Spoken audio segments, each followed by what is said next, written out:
Boa noite, meus irmãos. Estamos iniciando o culto de quarta-feira, neste dia feliz, na graça do Senhor. Vamos orar, irmãos, inicialmente? Senhor nosso Deus, nós bendizemos o Teu nome pela Tua grandeza, pelo Teu amor, pela Tua soberania, por estarmos mais uma vez reunidos em torno da Tua palavra, para nos apresentarmos diante de Ti, o único Deus vivo e verdadeiro. Nós invocamos o Teu nome, bendizemos o Senhor, porque Tu és bom, Tu és eterno, Tu és digno de ser adorado e invocado, e este culto é para o Senhor. Bendito seja o Teu nome. Nós te glorificamos em nome de Jesus. Amém. Meus irmãos, vamos ler uma leitura inicial nesta noite, que se encontra em Provérbios, capítulo 17, versículos de 1 a 10. Provérbios 17, de 1 a 10, a leitura inicial desta noite. Diz assim o texto: Melhor é um bocado seco e tranquilidade do que a casa farta de carnes e contendas. O escravo prudente dominará sobre o filho que causa vergonha, e entre os irmãos terá parte na herança. O crisol prova a prata e o forno o ouro, mas os corações prova o Senhor. O malfazejo atenta para o lábio iníquo. O mentiroso inclina os ouvidos para a língua maligna. O que escarnece do pobre insulta ao que o criou, e o que se alegra da calamidade não ficará impune. Coroa dos velhos são os filhos dos filhos, e a glória dos filhos são os pais. Ao insensato não convém a palavra excelente, quanto menos ao príncipe o lábio mentiroso. Pedra mágica é o suborno aos olhos de quem o dá, e para onde quer que se volte, terá seu proveito. O que encobre a transgressão adquire amor, mas o que traz o assunto à baila separa os maiores amigos. Mais fundo entra a repreensão no prudente do que 100 açoites no insensato. Leitura do texto, meus irmãos, de Provérbios, texto inicial. Nós vamos passar para o momento de intercessão. O versículo 3 nos informa que o crisol prova a prata e o forno o ouro, mas aos corações prova o Senhor provando os nossos corações, clamando pelos nossos pecados neste momento, que o Senhor nos perdoe, nos transforme, nos leve ao arrependimento e que também possamos entregar no altar do Senhor os pedidos, seu coração, suas familiares, os enfermos, os desempregados, aqueles que sofrem. Vamos orar pelo nosso país, pelas realidades que estamos vivendo. Oremos silenciosamente durante alguns instantes nesse momento de intercessão.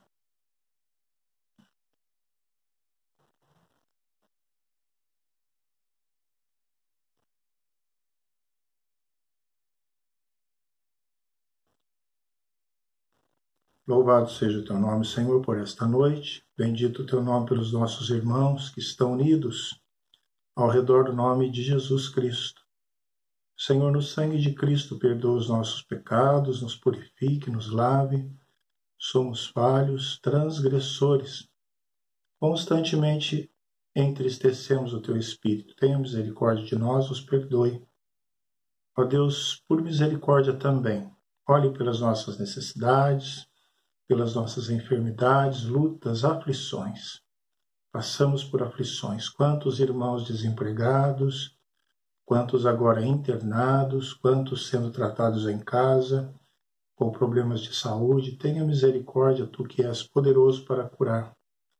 Também abra portas, ó Deus, de trabalho, de emprego aos nossos irmãos que precisam, Senhor, desta bênção, bem como aqueles que carecem de uma graça especial numa área da vida, uma porta aberta de uma resposta do Senhor, de uma luz do Senhor numa aflição, numa necessidade, Que o Senhor abençoe e que o Senhor esteja concedendo a tua graça. Bendito seja o teu nome, ouça as nossas orações, as petições dessa noite. Aceita as glorificações ao teu nome, pelas bênçãos, milagres e respostas recebidas. Tu és Deus que responde às nossas orações. Nós bendizemos o teu nome por isso e te exaltamos em nome de Jesus. Amém. Meus irmãos, vamos para uma segunda leitura. Nesta noite, convido você a abrir em 1 Crônicas 21. 1 Crônicas, capítulo 21, dos versículos 1 a 7. 1 Crônicas 21, de 1 a 7, o texto nos diz assim: o levantamento do censo. Então Satanás se levantou contra Israel e incitou a Davi a levantar o censo de Israel. Disse Davi a Joabe e aos chefes do povo: Ide, levantai o censo de Israel, desde Berseba até Dan, e trazei-me a apuração para que eu saiba o seu número. Então disse Joabe: multiplique o Senhor teu Deus a este povo 100 vezes mais.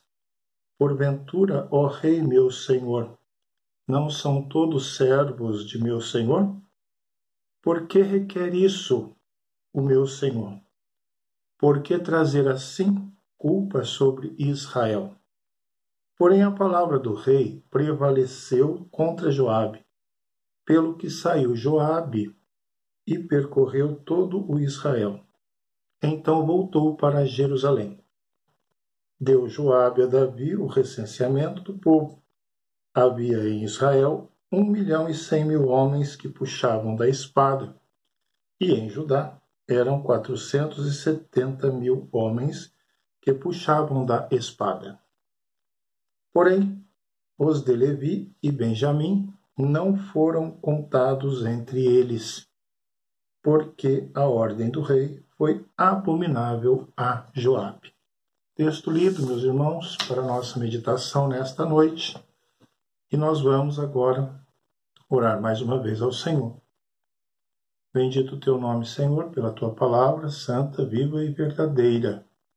Palavra que nos edifica, que nos ilumina, nos consola, converte os nossos corações dia a dia às tuas verdades. Glorificamos o teu nome, porque tu és bom e o Senhor nos concede as verdades para que possamos trilhar os teus caminhos. Nos ilumine, ó Deus, com o teu Espírito. Nós te pedimos em nome de Jesus Cristo. Amém. Meus irmãos, nós estamos passando por alguns momentos difíceis, momentos sociais, momentos de fúria até da natureza. Os irmãos sabem disso, tremores de terra, enchentes. Tudo isso são como atalaias que nos lembram que Jesus está voltando. Jesus está vindo. Cada estrondo da natureza é um grito sobre esta verdade esquecida pelo mundo. Porém, o tema da segunda vinda de Cristo está mesmo, ele é muito importante, mas está fora de moda. Está fora de moda. A segunda vinda de Cristo, no entanto, nunca esteve tão próxima. Hoje está mais próxima do que ontem. É importante refletirmos nisso. E como está a nossa vida espiritual para este encontro, para esse final, para esta situação na qual a Bíblia nos aponta. Então, irmãos, vamos pensar a nossa vida espiritual. E falando de vida espiritual, nós não podemos deixar de mencionar o pecado. A questão do pecado. Qual o espaço que o pecado tem conquistado em sua vida? Qual espaço ele tem conquistado na minha vida? É um outro assunto também que está meio fora de moda, mas é tão importante nós sabermos a luz da palavra. À luz da palavra. Não podemos desconsiderar esse terrível fator, o pecado, que nos aflige. E o tema que eu gostaria de tratar com os meus irmãos nesta noite é este: algumas considerações esquecidas sobre o pecado. Esse texto aqui nós já usamos uma vez anterior para uma meditação, talvez alguns pontos sejam retomados e outros suscitados para a nossa reflexão e para a nossa vida espiritual, para o nosso desenvolvimento espiritual. Algumas considerações esquecidas sobre o pecado. Uma primeira consideração é que o pecado é incitado pelo diabo. Você percebeu isso aí no primeiro versículo? Está aí no primeiro versículo do nosso texto. Então Satanás se levantou contra Israel e incitou a Davi a levantar o censo de Israel. Incitar, meus irmãos, significa impelir, suscitar, impulsionar. Satanás, então, ali, ele impeliu Davi a levantar o censo e pecar. Isto Satanás faz muito bem. Ele sabe nos empurrar para o pecado. Ele sabe. Muitas são as situações que nem muitas vezes percebemos, mas é o inimigo que está por trás. Ele é que está por trás. Às vezes são detalhes, situações do cotidiano, pequenos fatos. Precisamos, irmãos, do apoio do Espírito Santo constante em nossas vidas, para nos iluminar sobre essas situações. Quem sabe em alguma área da minha vida, Satanás tem me incitado a pecar. Quem sabe na sua. E até nem tenho ligado tanto, e é algo que eu nem tenho percebido, aparentemente insignificante. Muitas vezes já até me acostumei. É verdade, pode ser uma pequena desonestidade, um flerte proibido, uma certa soberba. Isso, irmãos, essas coisas são algo, elas se resumem em situações que vão nos enredando. Satanás caiu devido ao seu orgulho, os irmãos se lembram disso, e apelou ao orgulho de Davi. Foi isso. Pode ser uma atitude constante de desobediência, um palavreado frívolo. Então Satanás, ele toma conta desse pedaço da nossa vida, dessa área da nossa vida, deste terreno da nossa existência. E ali ele vai semeando e crescendo. Ele sabe que sempre irá nos derrubar ali, naquele ponto, e vive nos incitando nesta área. Irmãos, um autor diz que Satanás tem 30 nomes e títulos diferentes nas Escrituras. Cada um desses títulos referentes a uma das suas ações. As suas ações. Perceba que no texto nós lemos que ele se levantou contra Israel. Nós lemos aí no primeiro versículo. Ele nunca age a favor. Ele sempre age contra. Inocentemente, então, nós vamos pecando. E até acreditando que é algo que não tem nada a ver. Mal sabemos que é uma atitude do inimigo que está contra nós, contra o povo de Deus, contra a sua vida, contra a minha. Se por um momento tivéssemos olhos espirituais para ver, irmãos, nós iríamos ver todo essa artimanha. Paulo nos diz em Coríntios, para que Satanás não alcance vantagem sobre nós, pois não lhe ignoramos os desígnios. O crente, ele deve ser incitado a agir pelo Espírito Santo e não por Satanás. Então, o pecado é incitado pelo diabo. O tema de hoje, algumas considerações esquecidas sobre o pecado. Não se esqueça. Uma segunda consideração, preste atenção. O pecado prevalece sobre a palavra excelente. Nós vemos nos versículos 3 e 4 que a palavra do rei prevaleceu contra a de Joabe. Joabe tentou ali aconselhar o rei para que não levantasse aquele censo. Mas Davi queria apenas levantar o censo. Que mal havia nisso? Levantar o censo é fazer uma contagem de pessoas, de eleitores às vezes de guerreiros, que aí no caso O interesse de Davi maior era nisso, saber o número de seus guerreiros. Mas, meus irmãos, existiam regulamentos específicos para levantamento de censo, apenas em algumas situações, apenas em alguns momentos, é que existia autorização para estes levantamentos. E este ato não era proibido pelo Antigo Testamento, mas ele era organizado, regrado, normatizado. Então, irmãos, Davi queria ali, e ele conseguiu o seu intento, que fossem contados também os levitas e os benjamitas. Pelo menos ele orientou nesse sentido, mas Joabe não atendeu. Nesse ponto, não. Ele queria o censo, Joabe fez, mas a contagem de levitas e benjamitas não. Isso era regrado. Essas duas tribos não deviam, pela lei, ser incluídas na contagem militar, que é o que Davi estava pleiteando. Joabe, então, obedeceu em parte, fazendo a contagem, mas ele não obedeceu contando os levitas e os benjamitas. Ele considerou isto abominável. Abominável. Está aí no texto que nós lemos. Além disso, irmãos, Davi estava envaidecido. Este é talvez o maior segredo do texto. Ele estava envaidecido, o orgulho. O inimigo tocou no orgulho do seu coração.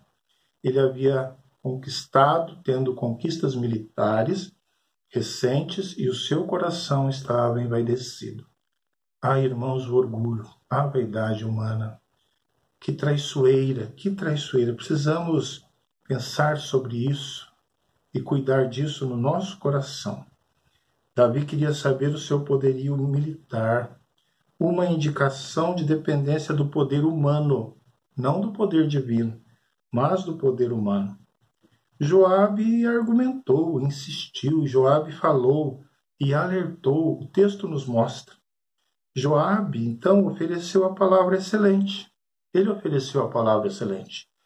No texto de 2 Samuel, que também registra esse evento, nos informa que os chefes do exército também estavam com Joabe nesse conselho, nessa orientação, nessa palavra excelente para com Davi. Mas parece que quando estamos cegos, os conselhos de um ou de um grupo importante, um grupo orientado, iluminado por Deus, talvez um pastor, um conselho, talvez uma pessoa mais idosa, não encontra mais espaço em nossos corações, não encontra mais espaço em nossas mentes. Isso acontece muito, irmãos, em diversas idades de faixa etárias, principalmente nos jovens. Você jovem que está nos acompanhando nesta noite, pense nisso. Quem sabe há uma orientação do seu pai, de um presbítero, de um pastor, da própria palavra, ao seu coração, mas você tem se tornado reticente, você tem se tornado uma pessoa arrogante, orgulhosa. Preste atenção nesta palavra nesta noite.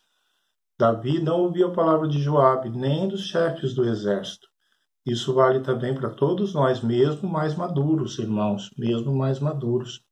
O pecado faz com que a palavra excelente seja deixada de lado. O pecado tomou conta do coração e do pensamento de Davi. Lá no texto de Samuel, Joabe pergunta: por que tem prazer nisto o rei meu senhor? O pecado leva a que o prazer esteja no erro. O prazer esteja naquilo que desagrada a Deus.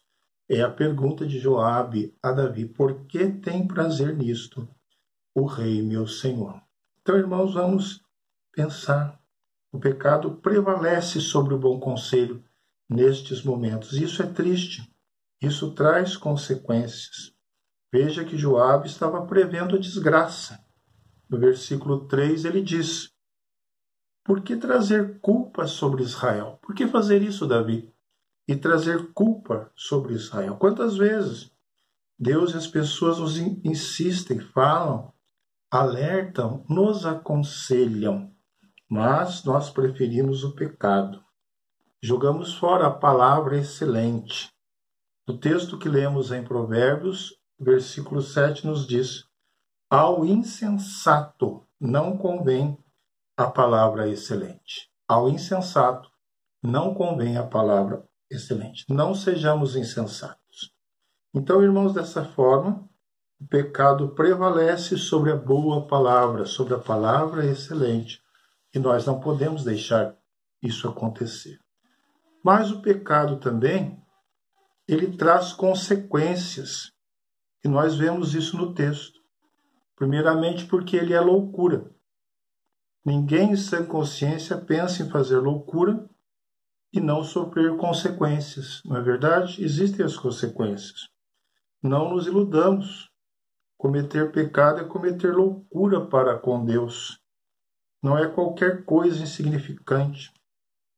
Davi diz aí no versículo 8, nós não lemos, mas está escrito: eu procedi muito loucamente, muito loucamente.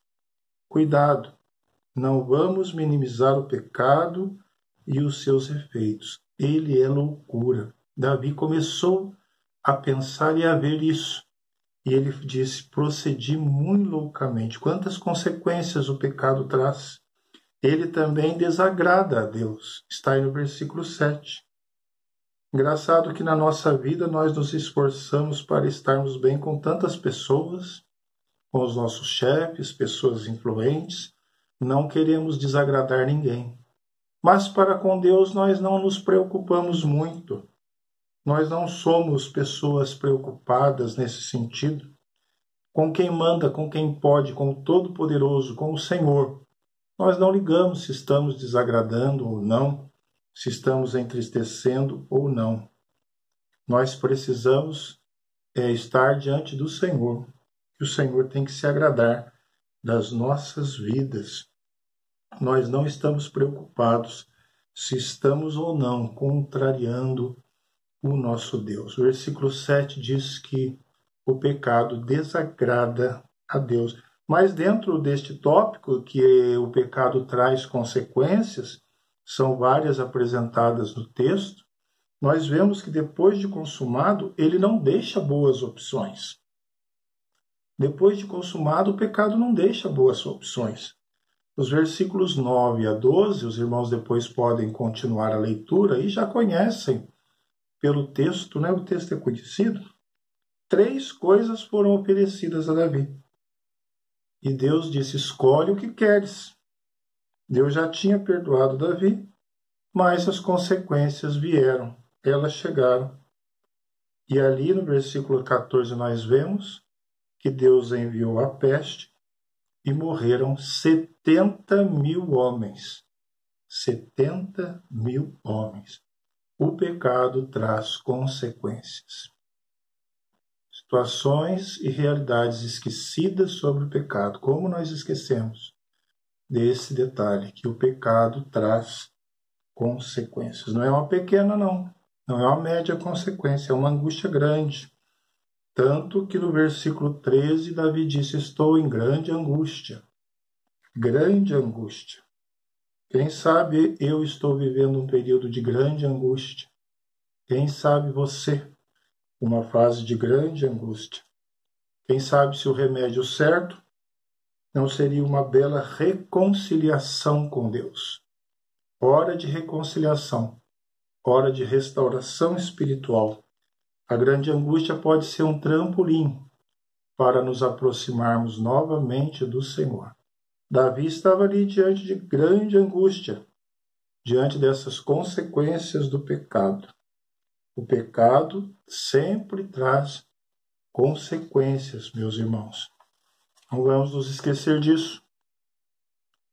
E nós podemos observar também pelo texto que o pecado bloqueia o caminho entre o céu e a terra.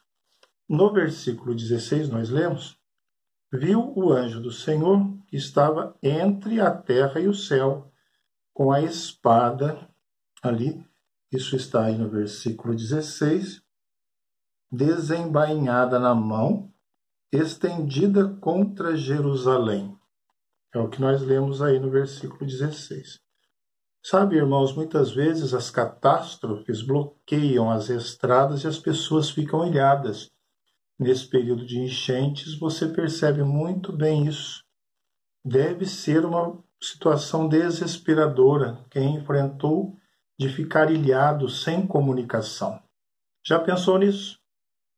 O pecado é como uma barreira, bloqueando o caminho aí entre o céu e a terra. Isaías, no capítulo 59, nos ensina: mas as vossas iniquidades fazem separação entre vós e o vosso Deus, e os vossos pecados encobrem o seu rosto de vós, para que vos não ouça. É como se estivéssemos ilhados, sem contato com ninguém, com o Senhor acima de tudo. Então, levantando Davi os olhos, viu o anjo entre a terra e o céu, com aquela espada. Havia, então, um grande obstáculo entre ele e os céus, entre Davi e os céus. Davi não estava bem com os céus, principalmente com o Deus dos céus. Ele não estava bem. Havia no meio do caminho um anjo destruidor, enviado por Deus. Está aí no versículo 15. Qual o motivo deste caminho bloqueado? O pecado. O pecado. Muitas vezes nós temos essa impressão que o caminho para os céus está bloqueado. É o pecado em nossas vidas. Nossas orações não chegam, não são respondidas, nos sentimos afastados, ilhados realmente. Parece que há uma barreira entre nós e Deus. E é o pecado. Nessas situações, o crente verdadeiro, ele entra como que em desespero. O Espírito toca no seu coração. O Espírito toca em sua alma. E ele vai ao encontro do Senhor. Ele não sossega enquanto não é restaurada esta estrada fundamental, esse caminho fundamental entre a terra e os céus. Para o crente verdadeiro, ficar sem os céus e, acima de tudo, sem o Deus dos céus é como ficar sem oxigênio, sem vida, sem existência. Como está a estrada do seu relacionamento com Deus, com os céus, com o Senhor? Ela está desimpedida ou está bloqueada? Essa estrada de relacionamento entre você e o Deus dos céus está limpa ou suja? Ela está livre ou cheia de entulhos? Então ali o anjo estava, você prestou atenção, entre a terra e os céus. Havia um bloqueio. O pecado, então, ele bloqueia o caminho entre o céu e a terra. Algumas considerações esquecidas sobre o pecado.